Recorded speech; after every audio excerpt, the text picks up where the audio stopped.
Korra's story never really had an overarching narrative because it was continuously being renewed. Every season had its own baddie and its own narrative by design because they were meant to be somewhat modular. They never knew how many seasons they were going to get, and as we all know, the greatest villain in all of Korra was just Nickelodeon. They literally did everything in its power to make Korra fail for some reason. I still don't know why. With the original Avatar story, they just kinda took the risk and made it a single overarching story right from the get-go. Initially, they didn't know that it would get 3 seasons, so they really were gambling on just getting renewed and then actually telling a coherent story, which luckily they did.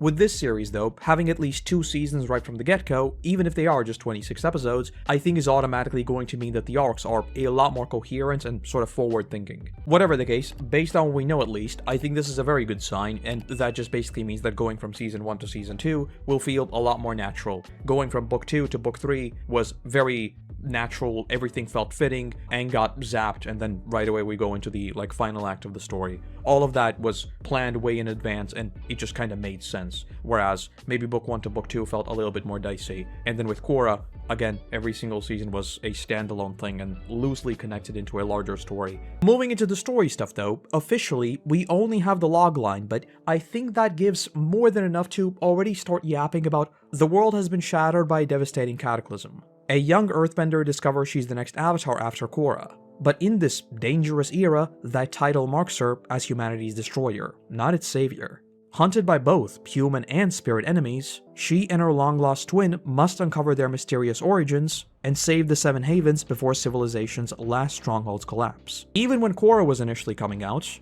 I always wish that we kind of ditch the technology and just go back in the Avatar cycle rather than forward. When I think of the word Avatar, I immediately think of traditional martial arts, sort of cultural preservation, these more esoteric ideas that come from various different cultures, and stuff like that. Going way beyond in the future I think would be too much.